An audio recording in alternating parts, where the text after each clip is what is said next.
Welcome back after the break. नाज़रीन, अब हम बात करेंगे वफाकी हुकूमत ने माली साल 2026-27 का बजट तो पेश कर दिया है, जिसे हुकूमत माशी इस्तेहकाम के हवाले से सराह भी रही है कि तरक्की और फिर रिलीफ का बजट करार भी दे रही है कि आवाम के लिए बहुत कुछ रिलीफ है इसमें। लेकिन बजट में तनख्वाहदार तबके के लिए टैक्स में कुछ कमी, बाद शोबों के लिए इमारात और माशी इशारियों में बेहतरी के दावे मुसलसल हो रहे हैं।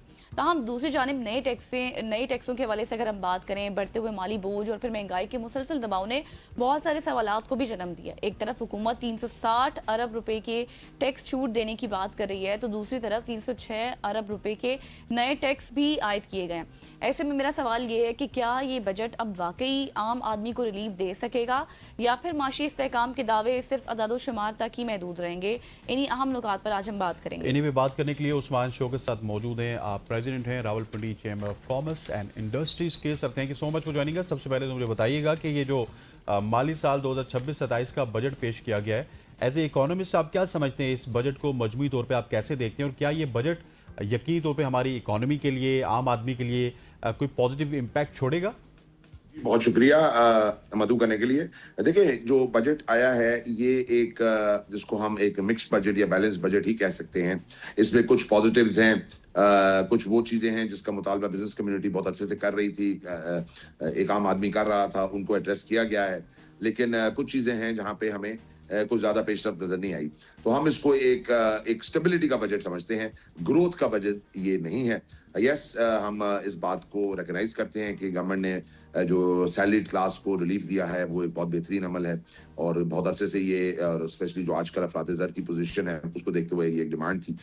इसके साथ साथ जो उन्होंने कुछ एक्सपोर्टर्स को टैक्स की छूट दी है, 1.25% पे ले आए हैं 2% से, वो भी एक खुशाइंद कदम है।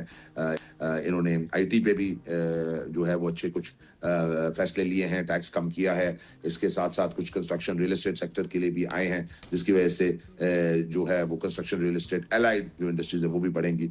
तो इस तरह की जो कुछ मेजर्स हैं वो हमें नजर तो आए हैं। सुपर टैक्स खत्म किया, ये भी एक खुशाइंद कदम है। लेकिन देखिए, जो एसएमई सेक्टर था या जो एक छोटा कारोबारी तबका था, उसके लिए हमने प्राइम मिनिस्टर साहब से मुलाकात भी की पिछले हफ्ते। उनसे जब हम मिले तो हमने यही कहा कि बजट में अक्सर वो इग्नोर होते हैं, ओवरऑल भी उनकी पॉलिसीज उनके लिए इस तरह से साजगार नहीं है, तो उनके लिए कोई देखिए वो हमें नजर नहीं आया। एक्सपोर्ट लेड इंसेंटिव्स की बात हुई, वो भी हमें कुछ उस तरह से नजर नहीं आए। तो हम ये नहीं कह सकते क्योंकि इसमें बहुत ज्यादा रेवोल्यूशनरी इकदाम थे, बस एक बैलेंस बजट था और आईएमएफ के प्रेशर में रहते हुए गवर्नमेंट ऐसा ही बिल्कुल उस्मान साहब, आपने दुरुस्त फरमाया, ये ग्रोथ का बजट तो नहीं है और बैलेंस भी इसको किसी हद तक कह सकते हैं। लेकिन सर, जिस तरह मैंने पहले भी बात की कि हम देख रहे हैं एक तरफ 360 अरब के नए जो टैक्सेस हैं उनकी छूट है, लेकिन फिर साथ ही 306 अरब के नए टैक्सेस भी हैं। तो फिर ये तो एक साथ रिलीफ दिया भी जा रहा है और साथ दूसरे हाथ से वापस भी लिया जा रहा है। बिल्कुल, ये तो काफी इस पे क्रिटिसिज्म है। इवन ये सैलरीज का जो रेट कम किया गया, इस पे भी यही बात है कि जी ये पहले बढ़ा दिया गया था 2-3 साल पहले और अब कम कर दिया गया है। तो इसी तरह टैक्सेस का भी मामला है। देखिए, टैक्सेस का जो इस दफा हजूम रखा गया है 15 ट्रिलियन जो रुपए हैं, वो एक बहुत हाई इस दफा टारगेट है। 11% वो टारगेट इस साल से ज्यादा है। तो इस साल भी टारगेट अचीव नहीं हुआ, हमें ये मालूम है टैक्स कलेक्शन का। तो हमें खदशा ये है कि जो नेक्स्ट ईयर का भी टारगेट ज्यादा गवर्नमेंट ने एक बहुत अग्रेसिव रखा है, 11% बढ़ा दिया है, वो चूंकि नया टैक्स जो पेयर है वो तो सिस्टम में आ नहीं रहा, तो ये जो पुराने टैक्स पेयर हैं जो सिस्टम का हिस्सा हैं, उन्हीं को स्क्वीज किया जाता है हर साल, उन्हीं को नोटिस भेजे जाते हैं और उन्हीं से रिकवरी की कोशिश की जाती है। तो हमें इस चीज का जो है एक खदशा है कि इस तरह की सूरत हाल ना हो, क्योंकि हर साल यही है, टैक्स बर्डन बढ़ता है, टैक्स बेस नहीं बढ़ती और एक आम आदमी पे बर्डन बढ़ता जाता है। और कलेक्शन देखिए, आज पाकिस्तान में 60 लाख टैक्स फाइलर मौजूद है, 25 करोड़ का मुल्क है, और इस फाइलर में सिर्फ 30 से 40 लाख लोग टैक्स देते हैं। कैसे 25 करोड़ का मुल्क चल सकता है? नहीं चल सकता। हमें भी पता है इस टैक्स बेस को वाइडन करना है। अभी जो ये आसान ताजर स्कीम लेके आए हैं, हम उम्मीद करते हैं उससे बेहतरी आएगी। उससे हालांकि ये 35 से 40 लाख लोगों को एक्सपेक्ट करें कि उस स्कीम से वो ताजर जो हैं स्मॉल रिटेलर्स का हिस्सा बनेंगे। बहुत ज्यादा उससे रिकवरी की उम्मीद नहीं है। ऐसे 50 अरब रुपए इससे मिलेंगे जो बहुत ज्यादा इस बजट में माने नहीं रखते, लेकिन चलें वो हिस्सा तो बनेंगे इस सिस्टम का। लेकिन अगर ये टैक्स बेस वाइडन नहीं होती, पहले वाला ही मामला चलता है, तो ये जो टैक्स का इस दफा भी हदफ रखा गया है वो एग्जिस्टिंग टैक्स पेयर से ही हमें तो डर है कि स्क्वीज करके और उनके अच्छा, ऊपर ही उस्मान burden साहब मुझे ये बताइएगा, जैसे आपने इब्तिदा में भी जिक्र किया था कि इस वक्त गवर्नमेंट ने जो तनख्वाहदार तबका है उसके टैक्स में काफ़ी ज़्यादा कमी की है, तो ये किस तरह से आपकी इन्फ्लेशन को कंट्रोल करेगा, महंगाई के असरात को कम करने में कुछ मदद मिलेगी इस इकदाम से? काफी तो नहीं है। डेफिनेटली जो महंगाई इस वक्त है, अगर हम ऑयल की प्राइसेस देखें, पेट्रोल को देखें, वो ऑलमोस्ट दुगना हो चुका हुआ है। आपकी बाकी अशिया खुर्दनोश जो हैं वो भी ज़ाहिर है पेट्रोल के प्राइस के साथ लिंक्ड हैं, वो भी बढ़ गई हैं। तो लिहाजा ये जो 3%, 4%, 2% ये रिलीफ दिए गए हैं, अगर हम सैलरी की स्लैबों को देखें तो ये कहीं से भी उस तरह तो नहीं हम कह सकते कि मुकम्मल रिलीफ दे रहे हैं सैलरी क्लास को। तो लेकिन हम जो फील करते हैं, जो गवर्नमेंट से हमने बात भी की, उन्होंने भी कहा कि देखिए इस वक्त सबसे बड़ा मसला एनर्जी कॉस्ट का है, फ्यूल कॉस्ट का है, और आने वाले दिनों में अभी खबरें यही आ रही हैं कि ये मुआहदा इंशाल्लाह यूएस ईरान का हो जाएगा, और जैसे ही मुआहदा होता है ऑयल ने नीचे आ जाना है, तो हम हुकूमत से रिक्वेस्ट करते हैं, क्योंकि इस वक्त हमारी रीजन में सबसे महंगा जो है वो हम ऑयल दे रहे हैं, इस पे जो पेट्रोलियम डेवलपमेंट लेवी है वो भी बहुत हाई है। तो गवर्नमेंट से हम यही रिक्वेस्ट करेंगे कि जैसे ही ऑयल नीचे आए तो एक तो लेवी को भी खत्म कर दिया जाए और फिल फॉर प्राइस को नीचे लेके आया जाए, ताकि आवाम पे सर ये आप burden- नया और मुआहदे के बाद यकीनी तौर पर इसके ऊपर नजरसानी होनी चाहिए।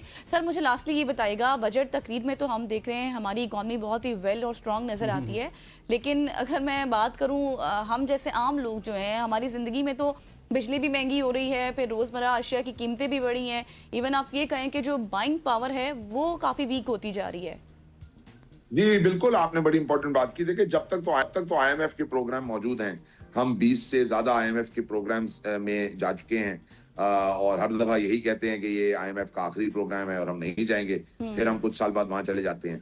देखिए आम आदमी की जो जिंदगी है, हम यही बात करते हैं गवर्नमेंट से भी कि देखिए आप जब तक कॉस्ट ऑफ डूइंग बिजनेस को नीचे नहीं लेके आएंगे, आपके आम ताजिर, छोटे आदमी से लेके बड़े सनतकार की जिंदगी उसी के साथ है। देखिए हमारे मुल्क में इस वक्त भी एनर्जी कॉस्ट रीजन की हाईएस्ट है, 15-16 सेंट की हम बिजली लेते हैं, इसमें गरीब भी पिस रहा है, इसमें सनतकार भी पिस रहा है, और हमारी जो तरक्की नहीं हो पा रही, चूंकि इंडिया में रीजन में अगर हम देखें तो 8-9 सेंट की बिजली है, हम डबल पे दे रहे हैं। ये बहुत ज्यादा हमारे लिए एक नेगेटिव इम्पेडिमेंट है। इसके साथ साथ टैक्स देखिए, सैलरीड हो, कॉर्पोरेट हो, चाहे वो जिस तरह का टैक्स रेट हो वो बहुत हाई है, रीजन का हाईएस्ट है, यूरोप से ज्यादा हम हो चुके हैं। उसको गवर्नमेंट को नीचे लाना पड़ेगा तो आम आदमी को रिलीफ नजर आएगा। देखिए इनडायरेक्ट टैक्सेस इस मुल्क में 80% है, आप ने तमाम बोझ इनडायरेक्ट टैक्सेस पे डाला हुआ है, डायरेक्ट टैक्सेस पे नहीं है। तो उससे क्या होता है, वही टैक्सेस पेट्रोलियम से लिए जा रहे हैं, खाने पीने की अशिया से लिए जा रहे हैं। तो हम वही जो बात करते हैं कि ये फिर इसमें आपका अमीर और गरीब बराबर हो जाता है, मोटरसाइकिल वाला और लैंड क्रूजर वाला बराबर हो जाता है, तो वही हो रहा है, तो गरीब और पिसता है। इसलिए हम कहते हैं डायरेक्ट टैक्सेशन की एनवायरनमेंट में आए, जहां अमीर पे ज्यादा टैक्स करें और गरीब पे कम टैक्स करें। और देखिए तीसरे नंबर पे जो हम हमेशा बात करते हैं वो है हमारा जो पॉलिसी रेट या काइबोर है, वो भी बहुत हाई है, 11-12% पे है। इंडिया में रीजन में वो भी 8-9% पे है, सिंगल डिजिट की हमें भी कही जा रही थी बात, वो भी नहीं हो रहा। देखिए उससे भी आपकी कारखाने लगते हैं, काइबोर जब नीचे आता है, इन्वेस्टमेंट होती है, एम्प्लॉयमेंट जनरेट होती है, एक इकोनॉमिक पहिया चलता है, तो उसके भी हाई होने की वजह से कोई कारखाने नहीं लग रहे, कोई नई जॉब्स क्रिएट नहीं हो रही। तो ये जब तक हम 3 कॉस्ट ऑफ डूइंग बिजनेस की चीजों को नहीं देखेंगे, चाहे वो गरीब हो चाहे वो सनतकार हो, तमाम इस चक्की में पिस। Sir thank you so much for joining us. Usman Shaukat साहब हमारे साथ मौजूद थे, Rawalpindi chamber of commerce and industries के प्रेसिडेंट, जो कि बड़ी इन डिटेल कन्वर्सेशन कर रहे थे मईशत के ऊपर। खवातीन वज़ात यहाँ पे वक्त हो जाते हैं, शॉर्ट सी कमर्शियल ब्रेक का ब्रेक लेंगे, उसके बाद वापस आएंगे तो मुल्क की सियासत के ऊपर बात करेंगे कि जाइएगा नहीं, स्टे विद अस।